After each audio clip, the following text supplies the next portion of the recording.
Santiago da un paso adelante en su argumentación, introduciendo una discusión con una persona a la que cita sin darnos a conocer su identidad.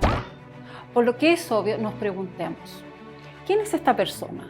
¿A quién está citando Santiago? ¿Cuál es la posición de esa persona frente a Santiago?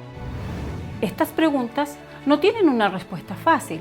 Martin de Velius, uno de los comentaristas clásicos de Santiago, dice que los versículos 18 y 19 del capítulo 2 de su carta son uno de los pasajes más difíciles del Nuevo Testamento. A continuación, trataremos este interesante tema. Acompáñanos, ya comenzamos.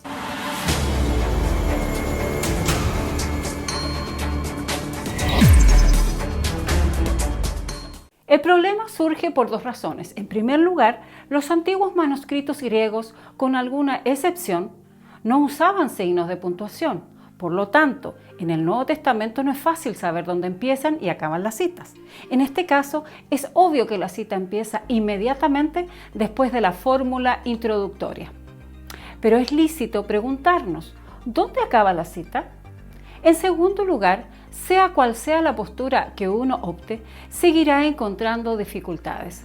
Si nos centramos en la interpretación por la que los estudiosos mayormente se han decantado, la respuesta de Santiago aparece en los versículos 18 y 19.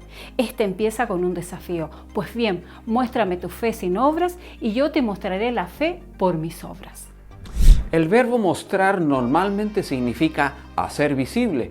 Este es el primer significado que el verbo tiene en el Nuevo Testamento, pero también puede significar probar o demostrar. Por tanto, quizás Santiago no está desafiando a su opositor a que revele su fe por medio de sus acciones, sino que pruebe que tiene fe mediante de lo que hace. Cosa que Santiago está completamente dispuesto a hacer. Santiago completa su respuesta a este opositor comparando su fe a la fe de los demonios. Lo que Santiago está tratando de decir es que aquí la fe es una confesión verbal que no va más allá de las palabras. Fuera como fuera, el problema no es la confesión misma de fe, sino el hecho de que se quede en palabras y no llegue al corazón y fluya a la vida cotidiana. Como dice Milton, está bien poseer una teología adecuada, pero de nada sirve si no estamos poseídos y dirigidos por esa buena teología. Esta advertencia está dirigida especialmente a los estudiosos de la palabra que se dedican a la enseñanza de teología.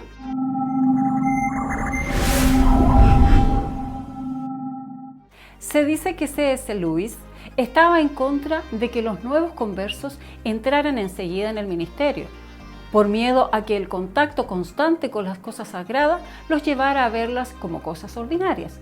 Los que están en el ministerio deben procurar que su teología, por adecuada que sea, no degenere en un mero ejercicio verbal. Los demonios son una buena ilustración de una mera confesión verbal.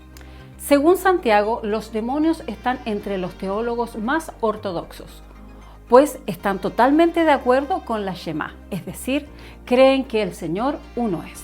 Sin embargo, ¿cuál es su reacción? Solo tiemblan.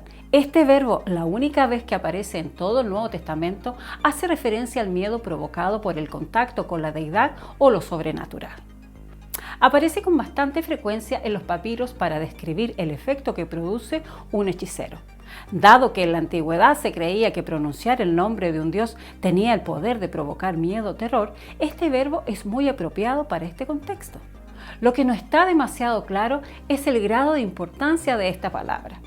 Podía ser tan solo una información añadida, sin relevancia alguna para el hilo argumental, pero quizás Santiago quiso introducir la ironía para establecer un contraste entre los demonios y la gente que tiene fe sin obras, como queriendo decir que los demonios al menos reaccionan. Otros han sugerido la posibilidad de otro matiz. La palabra temblar también puede implicar el temor que sienten los pecadores que saben que merecen el juicio que ha de venir. Así que Santiago podría estar diciendo que si los demonios que saben algo sobre el Dios verdadero y aunque no tienen la fe genuina que transforma, al menos tiemblan ante la idea del juicio. Con más razón deberían temblar aquellos cuya profesión de fe no va seguida de acciones.